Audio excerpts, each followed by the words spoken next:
Hello, and welcome to another segment of Black Futures, Black Studies, Black Ecologies, and African Social Research. Black Futures is a public knowledge project run by the Black Studies Colloquium at Baruch College. In 2022, the Black Studies Colloquium developed a public knowledge project called Black Futures, with the generous support of the Provost Faculty Innovation Grant and the CUNY Black Race and Ethnic Studies Research Grant. Black Futures is driven by a series of questions.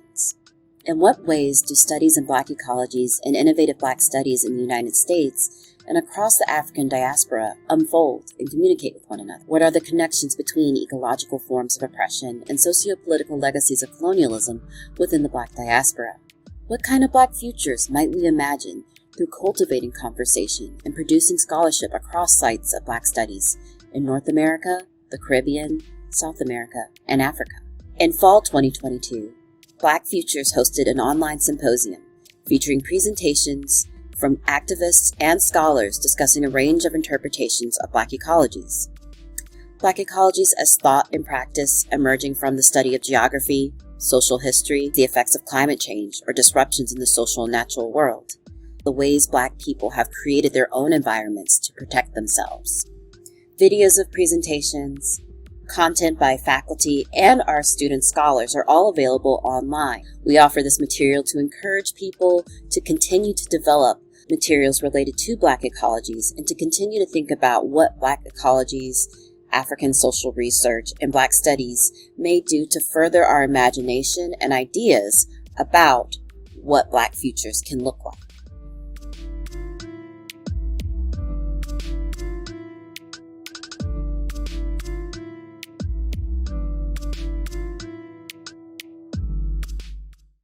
Hello, everyone. My name is Erica Richardson, and it is my great pleasure to welcome you to our last session of the Black Futures Symposium, Black Ecologies.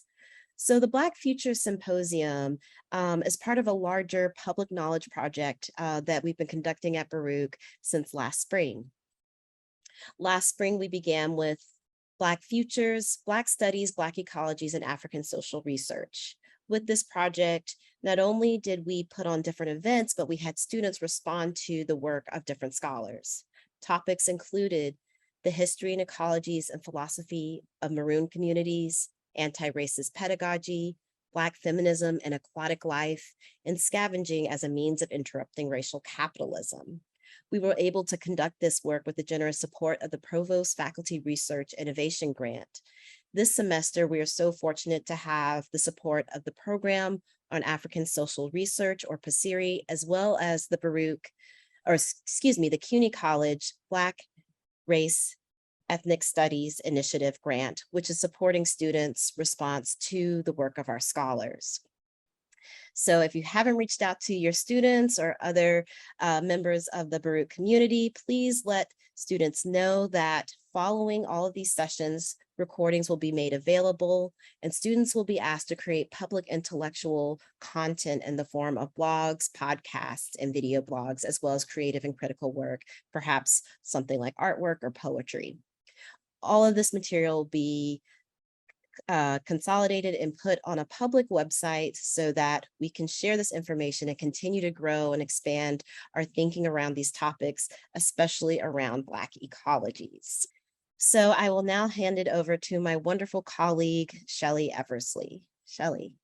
Thank you, Erica Richardson, and thank you, Zachariah Mimfele, for organizing and bringing Dr. Chakanetsa Mavhunga. I'm going to hang on to the Nesta part, the Robert Nesta Marley OM. All right, I'm Mr. Marley. That's It's a good legacy to invoke in this conversation about Black futures and about centering the knowledge production by Africans and African knowledge when we talk about Africa. So thank you very much, Dr. Chakanetsa Mavhunga. And I will also be here to moderate questions after Dr. Mavhunga's talk. So if you have questions, you can always add them to the chat whenever, and I will be taking notes so that we can jump right in after his presentation. Dr. Mavhunga is a professor of science, technology, and society at Massachusetts Institute of Technology.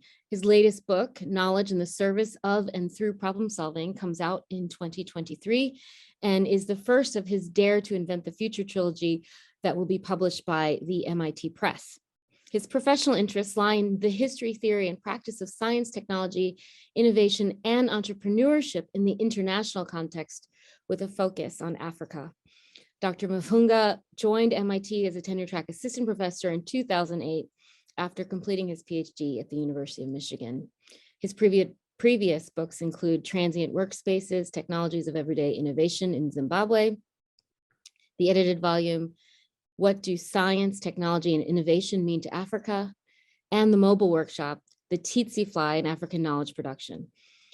He also convenes the graduate super seminar on Global South Cosmologies and Epistemologies alongside distinguished theorists from the Global South. He characterizes his work as knowledge in the service of and through problem solving, wherein theory is a product of and informs an ethic of responsibility to community, so that especially faculty and students from marginalized communities carry their community's priorities to shape what they do on campus while drawing the university to communities to engage in learning and solving at the intersection of multiple forms of knowing. Dr. Mavhunga will draw from his ongoing work in Zimbabwe and in Western Massachusetts. We welcome you to Baruch and to CUNY and virtually to New York. Thank you, Dr. Mavhunga. The floor is yours. Thank you very much. Interestingly, I grew up listening to the Wailers. Me too. I used to like all three without any kind of nitpicking. In part because of the inspiration that rose from what I would call creative resilience in their lives, other than Barney Livingstone Whaler. Yeah. The other two Whalers were very poor. I also grew up listening to dub music. Lee Scratch Perry. Me too. And Uri were my big gongs, the tough gongs, as it were. It's funny. So and the reason why I bring this up is because of the nature of the talk that I will give momentarily. So thank you for inviting me to Baruch. When Erica invited me, I could not say no, precisely because of the importance of asking the question of knowledge in the service of and through problem solving today.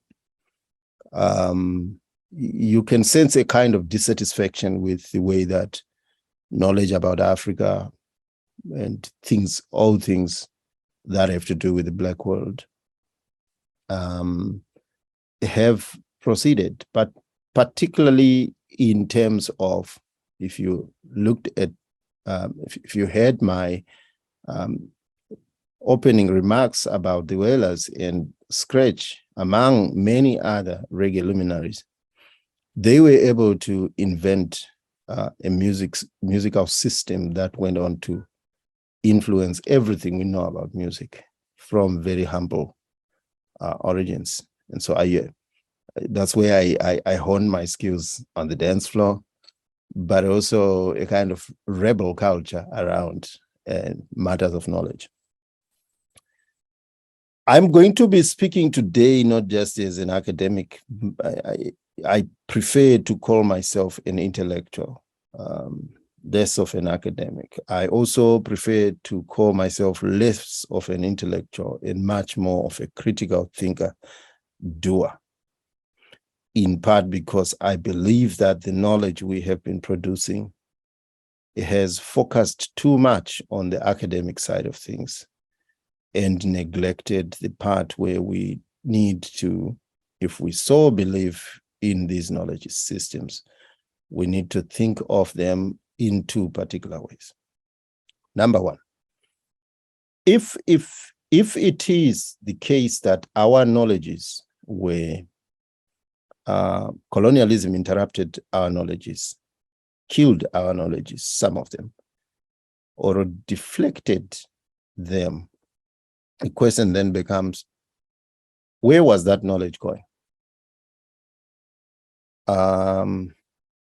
What was its trajectory?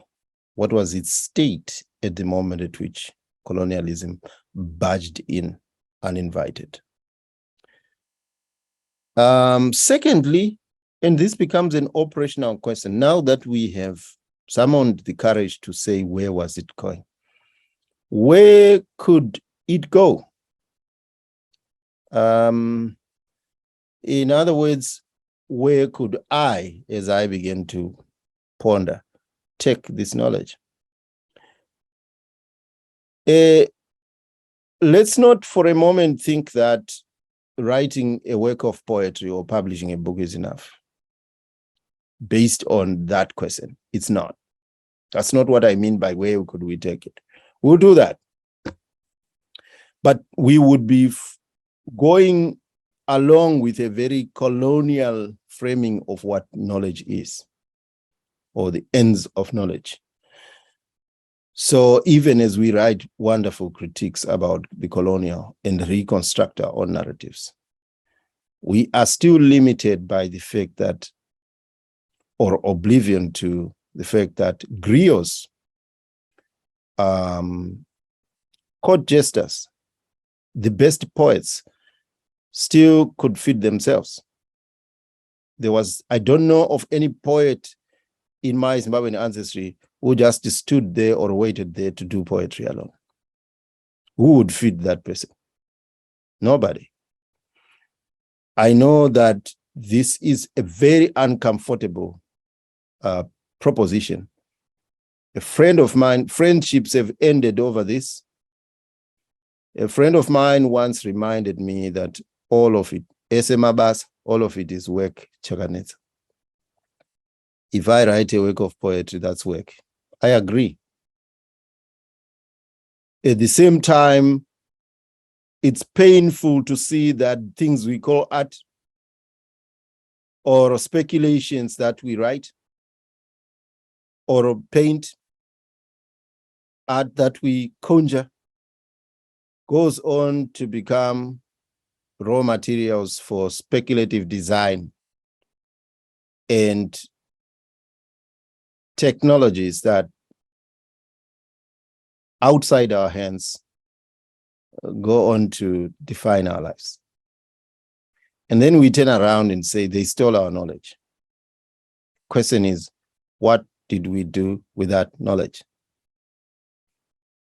I think sometimes we end too soon.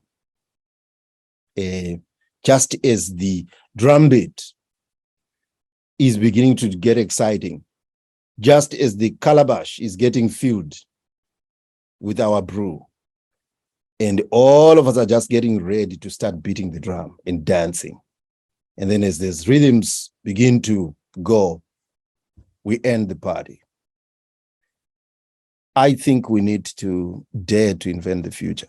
In my own small world, what I did was to transform my village, my homestead, into a catalytic space where I could return to my own people.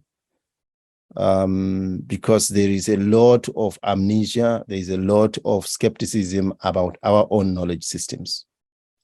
In a world that is driven by Western capital, and the market dynamic, we begin to feel that we do not have anything to contribute.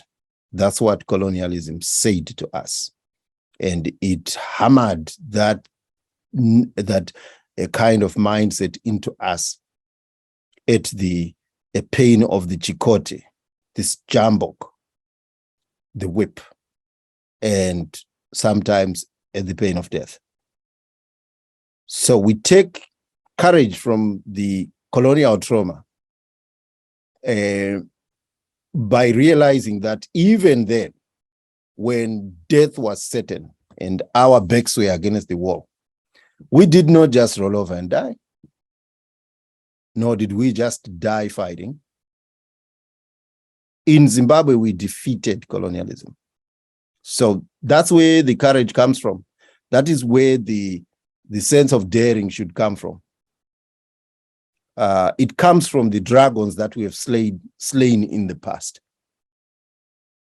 Understanding that we have to lay the foundations to slay dragons in our present and future time. And I chose to slay my own dragons in this site, which I call Ruzivo Dudziro Basa, which loosely translates to research, design, build. And I wanted to inspire myself to be the catalyst. Briefly, this is the emerging architecture of this catalytic space, which is populated by multidisciplinary problem solving. That's what I mean by MDPS. It will have all the things that we have traveled around the world, seen, de-linked from being colonial or Western knowledge, re-Africanized, because a lot of the ingredients that went into the knowledge systems of the global north were taken from us through expeditions that went to extract our knowledge about plants, our knowledge about the environment, knowledge about making things, sometimes at gunpoint. When you look at the history of Congo, Rwanda, South Africa, Zimbabwe in particular, there are many other archives. I have seen copious amounts of notes, very detailed, in the Tervuren Museum in Belgium, in the Smithsonian in the United States, and in the South African archives and museums, of knowledge that was produced, that was extracted from our ancestors at gunpoint. For plant knowledge in particular, witchcraft was, they called it witchcraft. Then they emphasized the witch while stealing the craft. And we just think that this is a kind of, you saw this in Haiti with the pufferfish. The story goes on and on and on and on. So the point is made that this was knowledge extracted through duress. We know this. We know what we have not done is to not simply study ourselves and say, Africa was great. Oh, how great we were. We had great ancestors. We know that. And yet, as Biola Irele once said, it is of no use now to talk about ancestors, our ancestors having built ancient Egypt, Great Zimbabwe, Timbuktu. And yet, our roads are flowing with sewage. Our houses are still being made with materials that cause cancer, and so forth. The question that Abiola Irele paraphrased as such was getting at was, we need to rethink this knowledge as knowledge that is necessary for solving our own problems. To be fair, projects like this have been done. The sterling work of Cheikh under Dupe, which Africans should not have unnecessarily ignored and be distracted by European critics, should have built on that firm foundation in order to wonder where was it that knowledge was gone. And these are roads not taken, roads that should have been taken, but were not. So the whole exercise in establishing this kind of structure is to populate it with our own idioms and to create a different space where we can engage with the future. And by future, I mean our children and our children who engage their own children, beyond simply thinking of the academic silo. The academic silo was not built for Africans. The academic silo had worked very well for Europe because Europe had industrialized at our expense. We were consigned to being just a raw material base. Meanwhile, they were busy building entire foundries to process gold when they did not have gold themselves, to process our palm oil when they had no single palm oil tree. These are historical facts. And we have got to confront the fact that Africa is one continent that continues to export its resources raw. One of the wealthiest, if not the wealthiest, natural resource regions in the world exports its resources raw to enrich other nations. The same can be said of the impoverishment of the rural countryside and its transformation within Africa itself into the raw material base for the city, which when economists tell us that by a certain date, 2050 or 2030, or whatever their favorite date is, the majority of Africans will be living in the city. And we gobble up these statistics. We do not see the strawman's argument there that, yes, if you train an entire generation towards the assumption of the importance of the city as a magnet, what you are doing there is to drain out the essence and attractiveness of the rural and the priorities that ought to be accorded to it. And that kind of assumption leads us to an either-or scenario. As a Zimbabwean, I am happy to say that for the first time, the country will have a surplus in wheat. For the first time in the last 2 decades, it will have a surplus in wheat. Why is this significant? Precisely because it is an on-the-ground rejection of that either-or. The people who are farming are not simply living in rural areas. They are living in urban areas. And they cut the whole gamut. So on the ground, what we are seeing, when I speak of things that I'm about to show you, I speak from a Zimbabwean reality in which hardship has created a certain amount of creative resilience among the people. How do you survive when the economy is not functioning, when your country can't borrow from the IMF and World Bank, and you have to survive? Part of what is going on is that there is this educative space called growing up, which I want to spend the rest of my time on.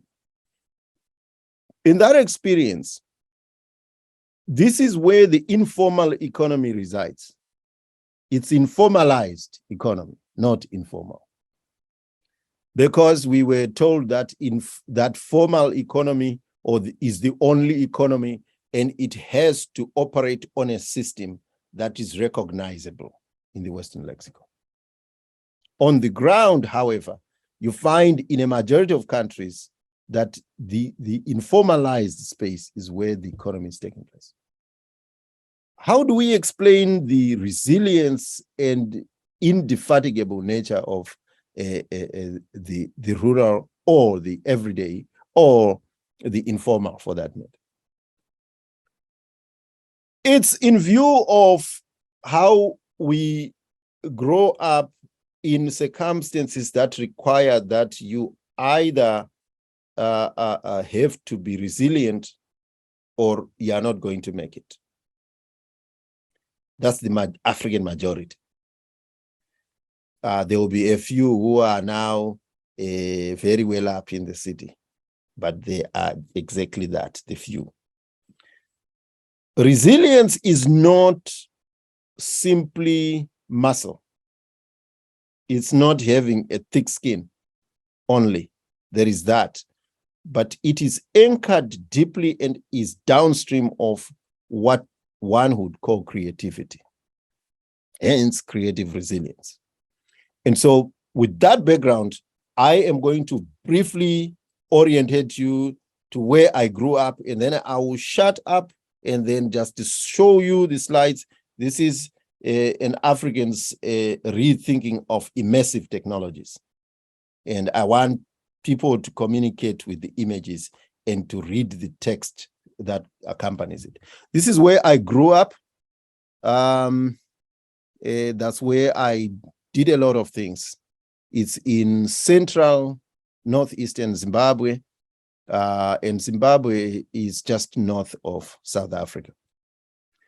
And with that, welcome to my childhood, in which I was born very poor, grew up poor. And that was what I call my open laboratory.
So this is me in Massachusetts, Western Massachusetts. This is not in Zimbabwe.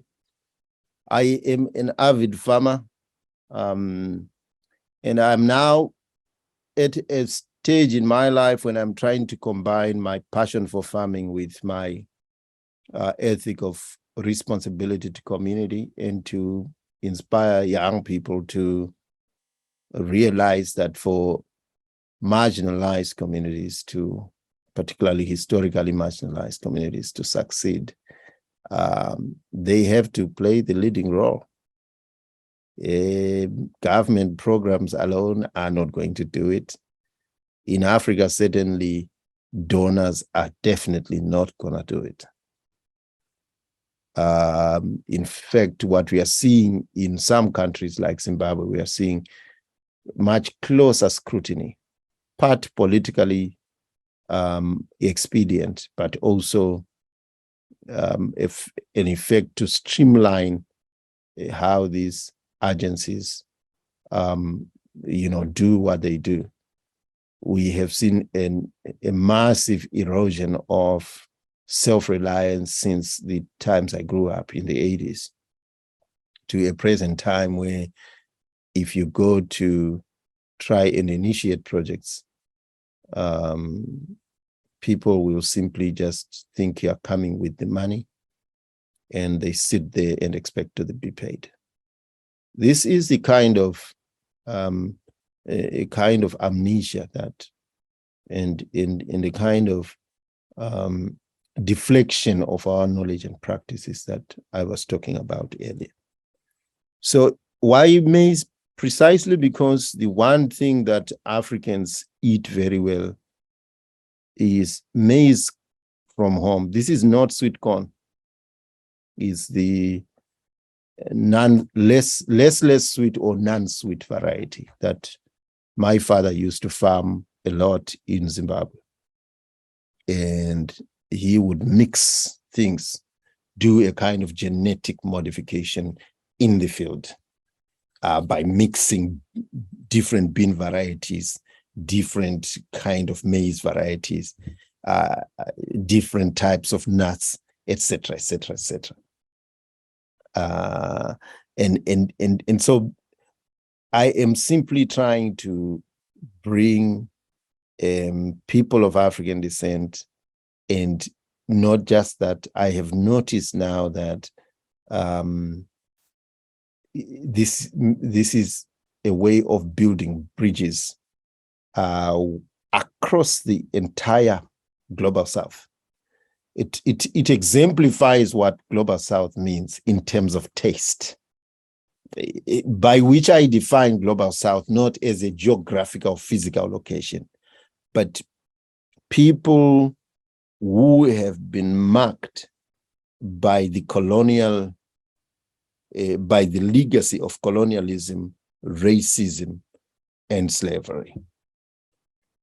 And it's been wonderful to actually bring that kind of feeling together. I'm at a stage now where I'm expanding this now to mentor kids, especially, kids that have got single moms, have no dad in the house, require at least somebody they can look up to who is male so that they can model themselves. Most of these kids are my kids' friends, or their mothers are my wife's friends. And so I have had to, this is not a role I found, it's a role that has found me.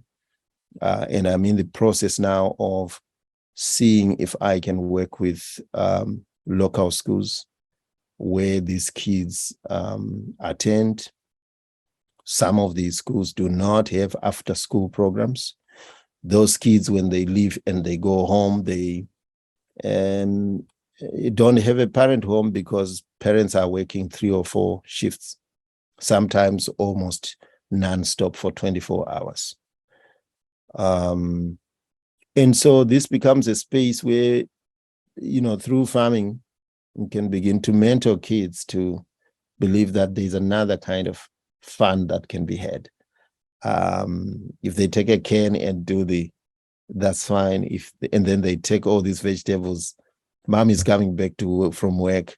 They are bringing in all these nice leaf vegetables.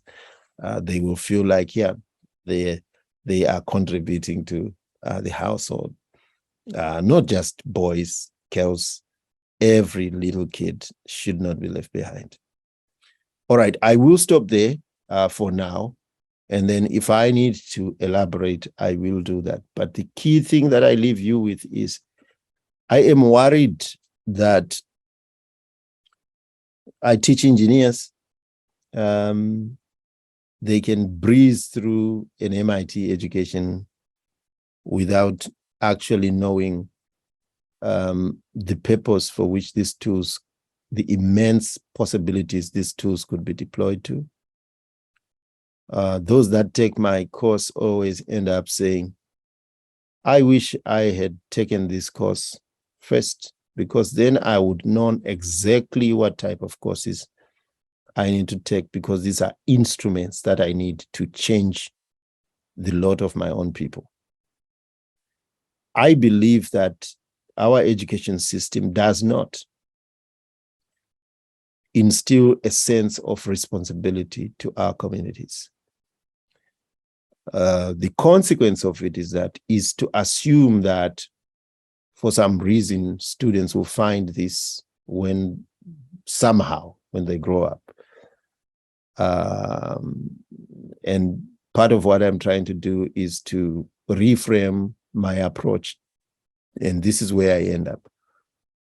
3 years ago, I told my students that next time I teach a class, I will not be telling students what I would like to do or what could be done to change Africa or to change the realities that we see need to change. I will be saying, this is what I have done, or this is what I am doing. Because I believe that as the professoriate, it may not be our role to sweat, but let's remember, that's exactly what colonialism intended. It wanted to make us believe that any sweat is anathema to being educated. Our education was supposed to deliver us from hard work, hard back-breaking work. And therefore, it put us in a narrow tunnel of vision where success lay in the academic track. The idea was to assimilate us to white society. It could be the assimilage in the case of Portuguese colonies. It could be evoluer in the case of the French.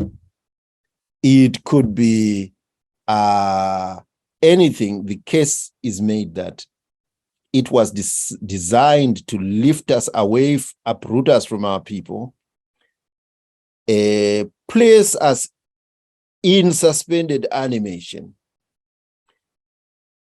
groping to be recognized as white, at the same time not being accorded that status, but having this superiority complex that we are too good to be like these tribesmen and tribeswomen below us.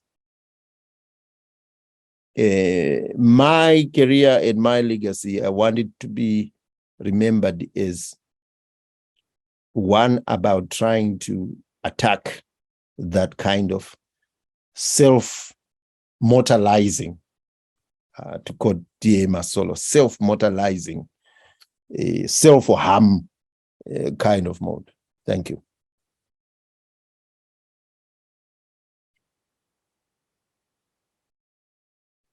Thank you, Dr. Mavhunga. I am so excited. Well, first I will say that I was a little nervous because I thought as an English professor and as a professor of Black studies that I wouldn't know what to say to an engineer or a professor at MIT. No. I know. And now, oh my gosh, we could talk forever. Yeah. And so I'm gonna first begin with two comments or three comments and a question. And I'll try to be quick because hopefully people in this audience have questions or comments of their own. The first is just love. I love that you brought up your connection to Bob Marley, Robert Nesta Marley, and Lee Scratch Perry, partly because my Caribbean roots and your African roots are roots that we share. They overlap, and this idea that the rebel music that they produced also educated us about a sense of responsibility to the communities that are rebelling against the colonial system. So thank you for that. Thank you also for reminding us that academic knowledge is not enough, that the decolonial project understands knowledge in the service of something. Black feminists talk about this knowledge in the service of action in the service of our communities' freedom and liberation. And I think about this as a liberatory practice. And as the chair of Black and Latino studies, and a new major at Baruch, by the way, Black studies and Latinx studies, we built a major designed for students to be able to have an opportunity to go work in the field, to be able to apply what they're learning in the classroom to racial and social justice. So it's really exciting. It's surprising the gift that Erica and Zach assigned me to be in conversation with you. So thank you for that. And third, I'm thinking about Africa, and I'm thinking about what you said about what I'm calling indigenous knowledge, and your presentation here asking us to really take seriously indigenous knowledge and come back to it as a source of not just our power and pride in our cultures and our backgrounds, but also as solutions to some of the challenges that we face now in the 21st century. And when I'm thinking about that, I'm thinking about not just Zimbabwe. I don't know a lot about the nature-based solutions in the continent of Africa, but I know a little bit about what's going on in the forests in Zimbabwe and in Gabon and in the Congo. And, those regions, those countries also happen, for everyone else in the room, they also happen to have some of the largest rainforests in the world.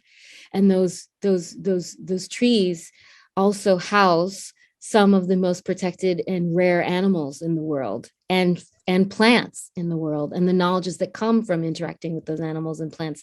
So I really appreciate your presentation of even growing up as a child, interacting with big animals and little animals, and your experience with plants and the knowledges that come from plants, that you, even as a child, understood your relationship to all kinds of beings, living beings, not just human beings, and that our sort of ecologies and our interactions are respect for the spaces and the opportunities that the life that they create for us is a very important part of building a future.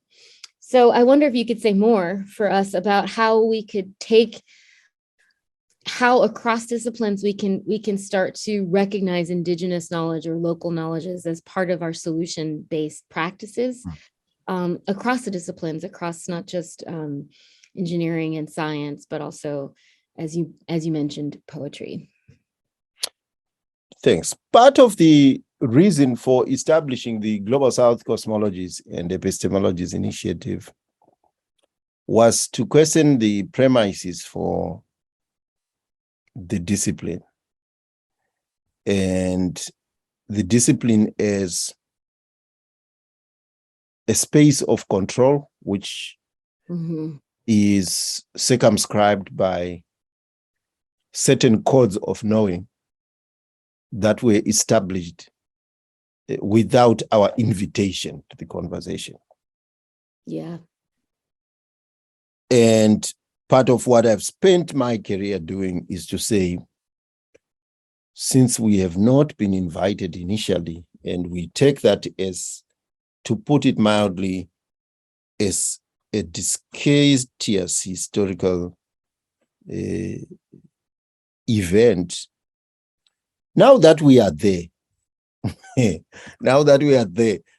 I think we should go back and question that premise of the discipline to go beyond simply slotting in and being comfortable in our titles. Absolutely. Very Easy to do that. Yes. And to say that, how do our own ancestors order knowledge? Mm. And knowledge for what purpose? Mm. Because I don't know anything that had no effect or did not operate something in our system that was not a force towards something or speak to that force is worth preserving. It could be a force, say, to compel you to go into the forest and hunt, and you would come back with meat, or to look for mushrooms and come back with relish, to go there to look for medicines, plants, and you needed an encyclopedic knowledge of plants. Yeah.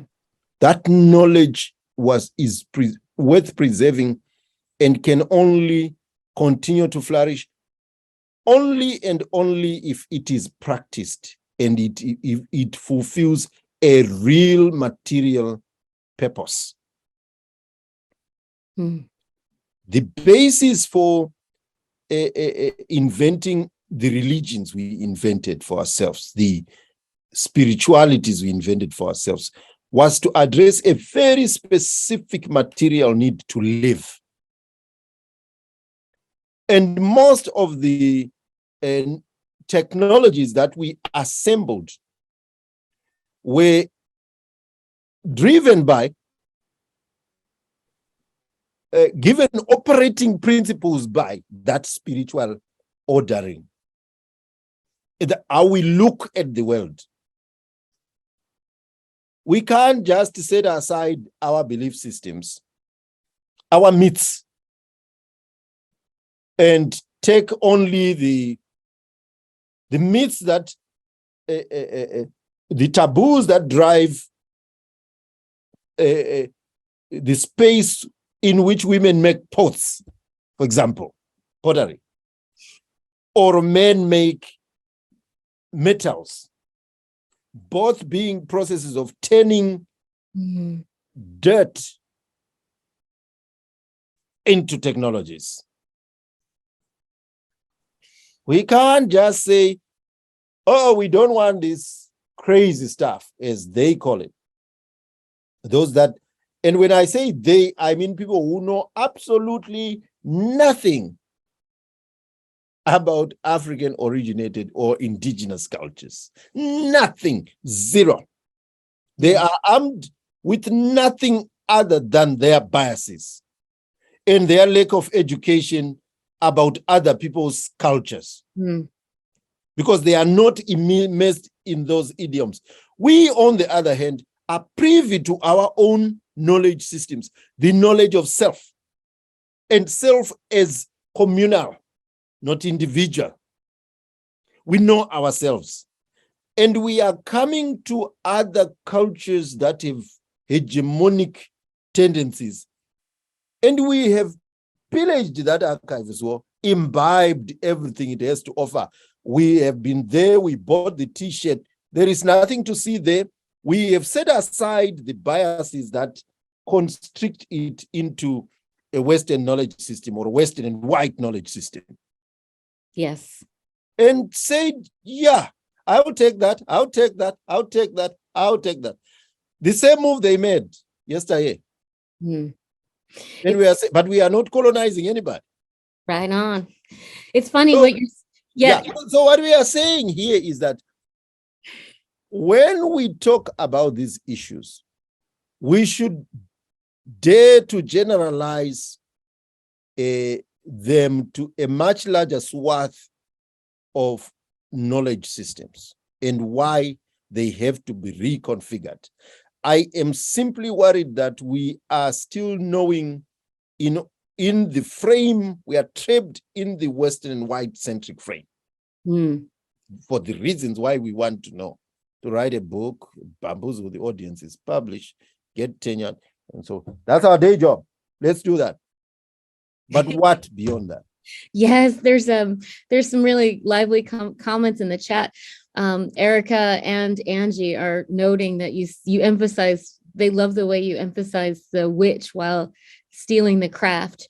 And yeah. I'm thinking about this when you also invited us, at least the way I understand it, you invited us to question the very idea of disciplinary practice. Yeah. And in another conversation this week, we were talking about that disciplinary practice as a racist practice, really, particularly because it creates a sort of Hunger Games, if you will, of higher ed, so that, in the economics class or the accounting class, only 3 people can get an A. And a student told me yesterday in a Black and Latinx studies class, she came out of her accounting class and the professor gave them an exam and said, most of you will fail. Yeah. Said this to a surprised color. Most of you will fail, and that's sort of soul crushing. So that being able to find that power in the self, as you're describing it, being able to understand that the witch has a craft, being able to apply the knowledge that we have. Why don't we go there? Yes. Why don't we go there? Yes, go there. You have beliefs in witchcraft that end up with what do you call it? Virtual reality, augmented reality, immersive technology. Take your pick. Those are beliefs that are turned into actual gadgets. Yeah. In Zimbabwe, a few examples will do. One example, the Roshi people had observed the moon. They thought this was a shiny, nice plate which had all these engravings. And so they resolved to build a platform to go and take the moon and present it as the ultimate gift to their monarch. And they started building the ladder. Cut a lot of wood, started building, cut a lot of wood. Those that one can say, oh, they cut too many trees, endangered the planet, yada, yada, yada. That's fine. I am much more there is another group, which is Zimbabweans. They'll say, there was, this was very superstitious people. They laugh at that story. And I'm sitting here at MIT and I'm saying, what was going to happen if the Roshi kept thinking on how to get to the moon? The story changes to how to get to the moon. Yeah. So when people like Kennedy and so forth, and the scientists, we glorify those stories. Mm-hmm. And we sing hallelujah to those stories. We don't talk about these Roshi who began to think as early as the 1500s that it is possible to get to the moon. Mm. How stupid can we be that we commit ourselves to being dead before science? Yeah. Because this is where things begin. Again, I don't know any Zimbabwean who has asked this story to say, no, I don't think that's a funny story. The Roshi wanted to get to the moon in the 1500s. Mm-hmm. We are the ancestors of the Roshi. 500 years later, can't we, Zimbabwe, can't Africa begin to have a program where they send people into space? Yes, they can. Yes. And without that threshold of not vain hope, but informed inspiration, we can begin to say that we are descended from ancestors who imagined it was possible to do frontier things. This is the ultimate moonshot. Yes. I'm thinking about another great example that fits into what you're saying is to get back to agriculture. People are now calling it biodynamic farming, right? By you prune your plants at the full moon, and you think about planting seasons based on the moon cycles. And now all these very fancy winemakers in Europe are are pruning their grapes according to the moon, and they're charging a lot extra for it. And a whole bunch of people here in New York City are paying extra for their biodynamic wine and their biodynamic plants, which is kind of what our ancestors have been doing for centuries. And that is another great example. People think, oh, that's so superstitious. Well, try it. Yeah. Kombucha. Yeah. And there's now, they call it kefir milk. Kefir. Oh, yeah. Would remind them that kefir is the N-word. Yeah. That's what it basically means in South Africa and Zimbabwe and in colonial Africa. Period. Yes. I think they should just change the name. But if you think of that, that's fermentation. You see, what I'm trying to do, I will let people who are feminists do that. I am simply a son who is writing the knowledges of my mother as one of the greatest inventors and innovators I ever saw.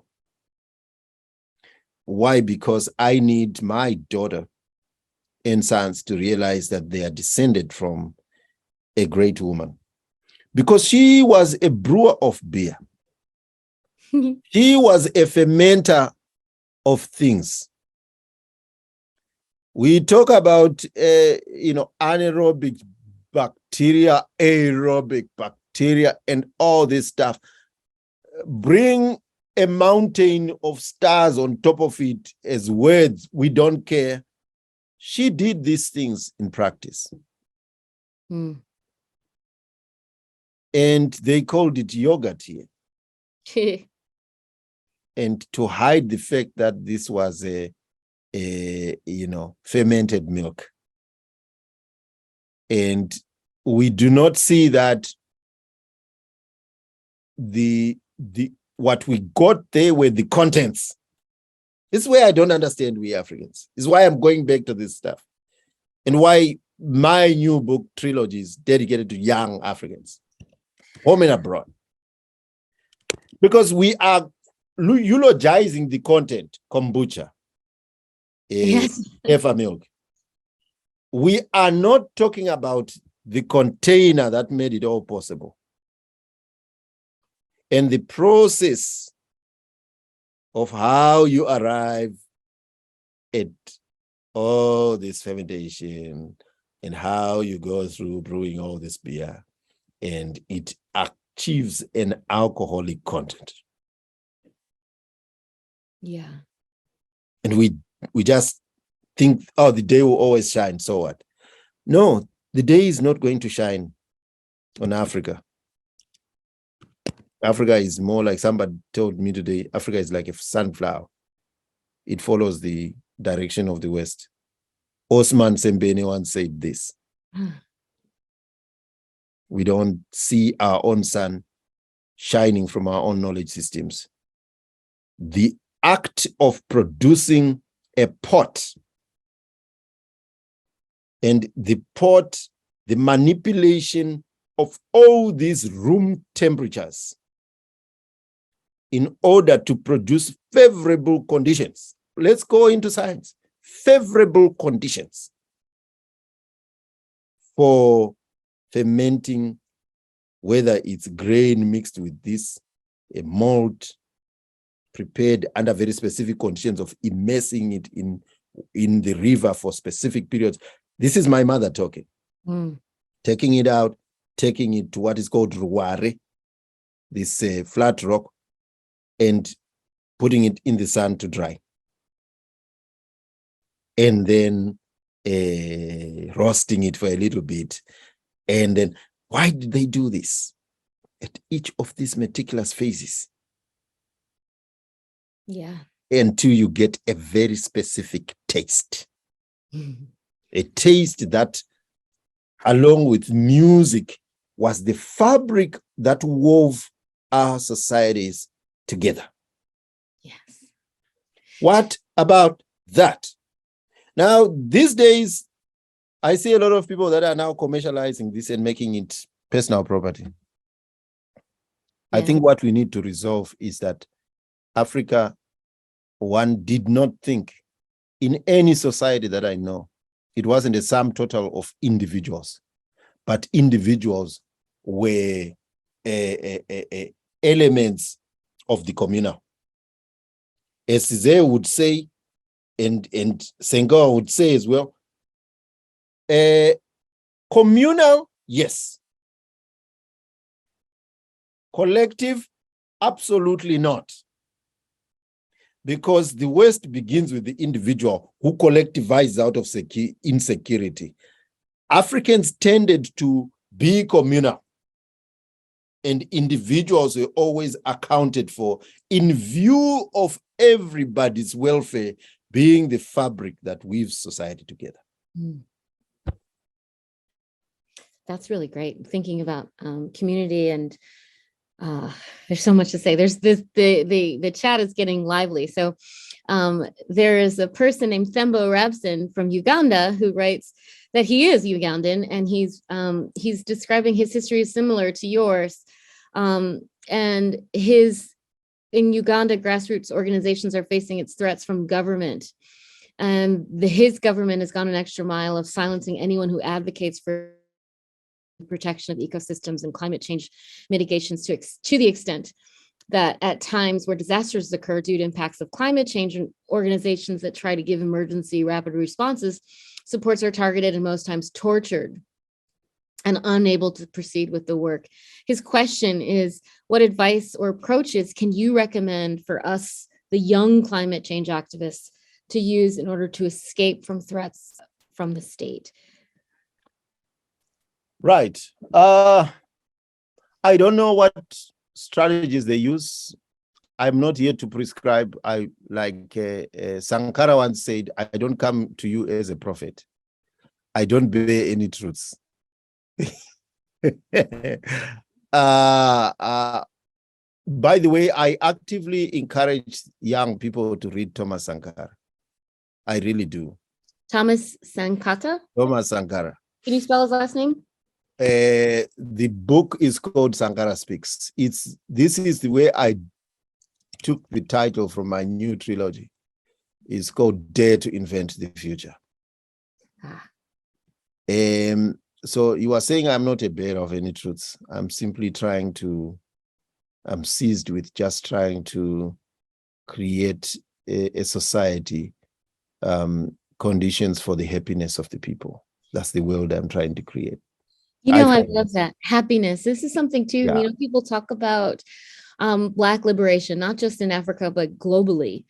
Very often, sometimes people, liberal mindsets, sometimes focus so much on the hardship, focus so much on the suffering, and they forget the joy, the creativity, the ingenuity. So when you bring up music, when you talk about your mother's food, and we talk about dancing, it's also recognizing that, Black people create beauty and joy. And Oh my God. I didn't. That's why I was conflicted, because I could have given any one of several talks.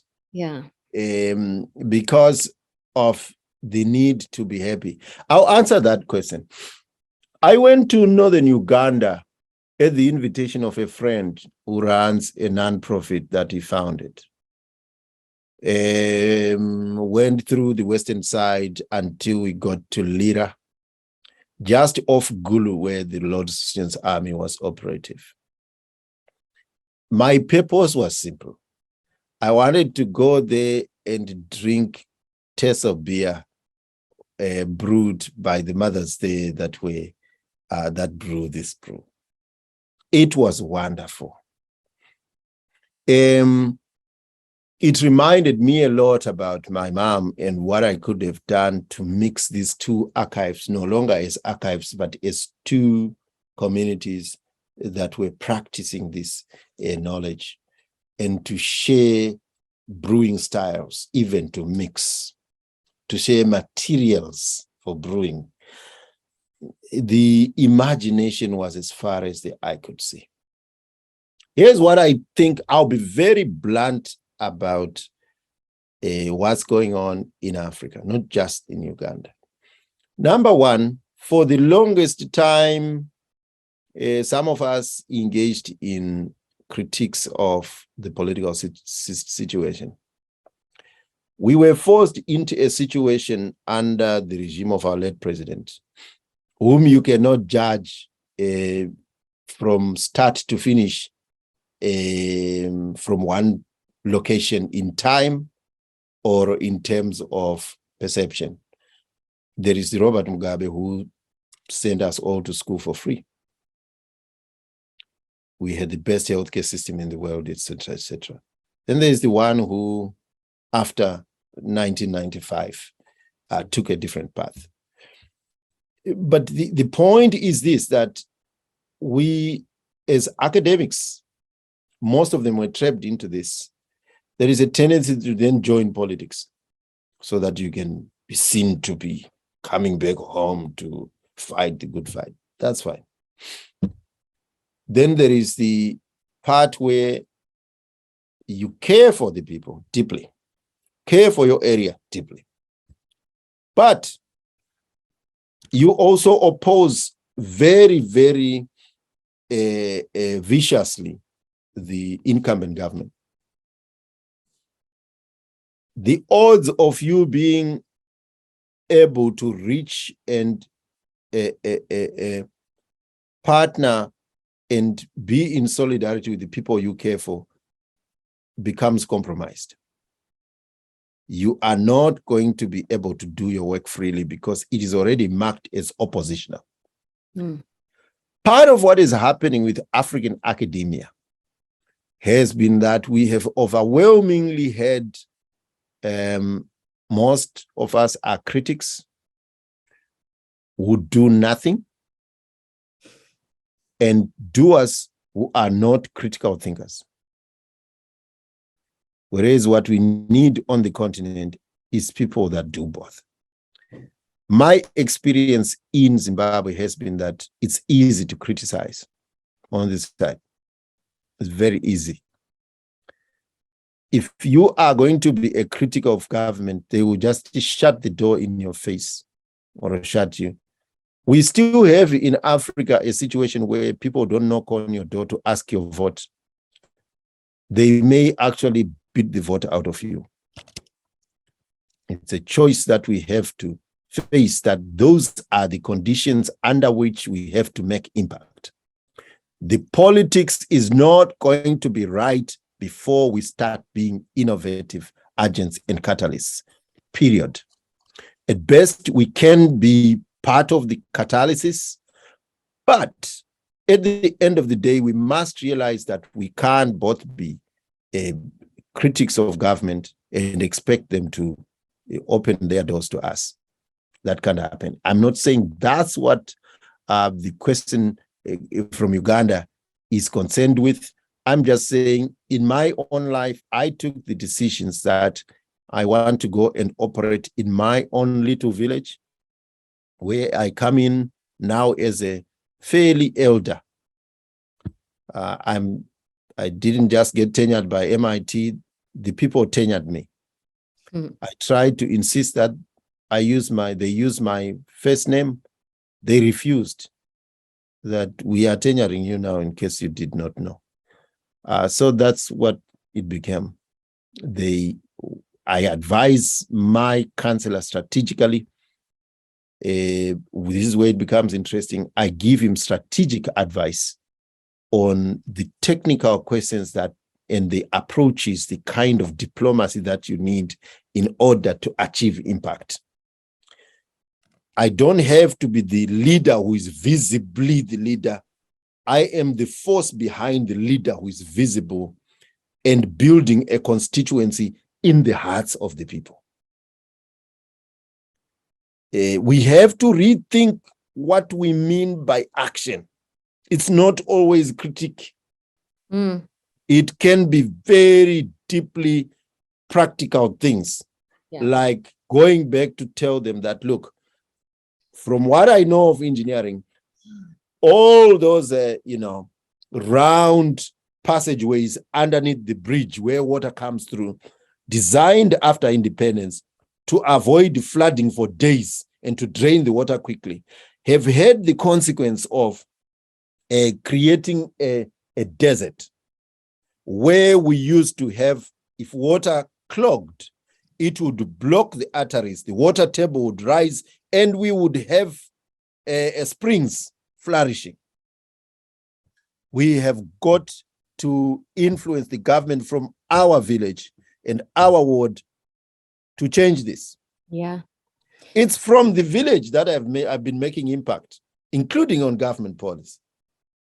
So, for example, my ward councillor has been elevated in position now, both as part of the nationwide councillors, but also as part of, he is being asked to join boards, like the Where Dam project resulted in him being invited to apply and eventually joining the National Water Management Authority of that particular catchment, which is the biggest water catchment in the country. Long story short, I would encourage young people to rethink what it means to be a leader. Otherwise, my worry is that you are blocking what can otherwise be very good partnerships with government. Because politicians understand one thing: they want votes. They can either gain votes through what you're doing or lose votes through shunning what you're doing. So at the same time, you want to change the lot of the people who vote for the government. The language in general across Africa regarding environmentalism has been deeply confrontational. For better or worse, it is sometimes funded by non-African NGOs. And that ticks off African leaders. If we are going to be impactful, we have to rethink our strategy. Where are the compromises we can make in order to achieve long-term impact? That's so great. It reminds me again of Bob Marley, what you said, that song, Small Axe. If you are a big tree, yes, we are a small axe. And the axe will eventually cut down the tree. So I love the Euro version though. Yeah. That's a more, The Mali one, I listen to it when I'm writing. Yeah, me too. Euro one, I listen to it when the ideas have really come out, and I'm like, yeah, that's what I wanted to say. That's awesome. We have a few minutes left, and there are some questions lingering in the chat. Angie Beeman has a question about children, and Anna has a question about international development work. So before Anna, you take the floor, I'm just going to read Angie's question. She was interested in how your presentation centered on children. And she asks, what strategies can we use in our schools where young children are often controlled to help support resilience rather than what you characterize as sweat and defeat? Yeah. You see, the crisis of, I don't know, with the Caribbean or in the United States, the crisis of our education system in Africa is that it completely eliminates any place for the home as a space of everyday innovation, creative resilience, and early childhood education. Women who know this, they're our mothers. The first point at which you teach a child is not when they are out of the womb. It's when they are beginning to make those little movements. And out of that emerges a bond. In Zimbabwe, when we cry, we don't say, Baba, no, Father. We say, Amaiwe, which is mother. Cry to the mother, we don't cry to the father. And that's significant because it also says Mushamkadzi in my culture. The home is mother. Mother is home. So there is something that is going on here that I think references a need to rethink things with that mindset of caring associated with motherhood. And I feel like that sense of caring is lost in the education system because it takes that care, ethic of care out of the equation and places the child at the mercy of the education system, which sets a national exam, completely eliminating these very intimate local conditions of upbringing and learning. Yeah. And I am telling you, I am going back to my knowledge because I'm shocked every time I go back with what we used to do.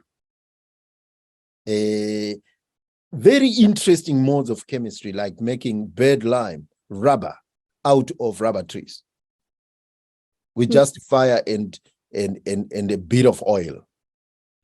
So I want us to really think through the possibility of integrating the home space and the academic space, reframed so that the academic does not simply slavishly conform to disciplines.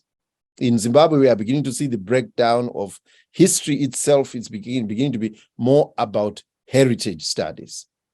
It's the anthropology is being dissolved into 10,000 other things that reintegrate it into the way our ancestors used to think. Because there is now a disjuncture between history, language, and culture, which is what linguistics, anthropology, and history does. And then there is archaeology, busy turning upside down the places where our ancestral spirits are supposed to live. Yeah. So whose knowledge is it? So we have to recenter the homestead and the role of the parent as the first stage in which a child is introduced to education. And it will never be the last. Every time I was getting wayward in college, I would go back to my village, and my mother and father would spend the whole night talking. That's how I kept grounded. There is, we are really at 2:30. We started a little late, and I know there's one more question. If you have time, then I have time. I'm so excited. I'm really glad that we got to have this conversation, Dr. Mavhunga. I can't believe my luck that I got paired with you. But Anna D'Souza in the Mark School, an economist, has a question for you. And Anna, if you can make it brief so we can have this last question answered. Yes. And very brief. Yes. Very brief. I just can't like type the question while I'm listening in the middle. Okay.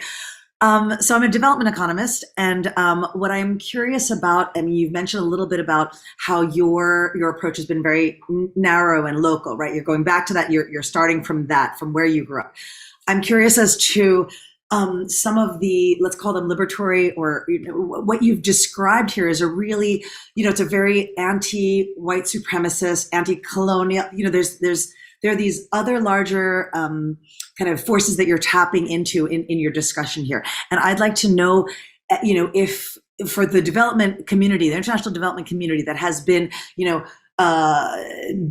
out of colonization, come out of all these, it's basically, the white supremacist mentality writ large throughout the world with all the power and all the things that you know already. And so I'm just kind of curious as to if you hear some of these discussions taking place in your spaces, in this idea, because I go to places like with Shelly and Eric and other folks where they're talking about this, like, these in the humanities, basically. Okay. And there the discussion is very much about like anti-colonial mind. Okay.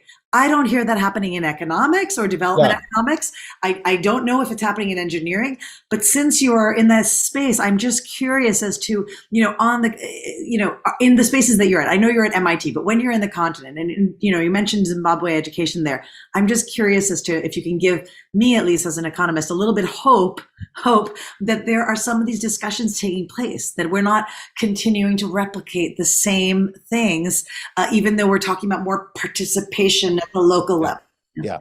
There is beginning to be not simply, it's a kind of space where Africans are trying to forge their own destinies. It being the view that even a decolonial option for some of us is not enough. It still circumscribes and recenters the colonial.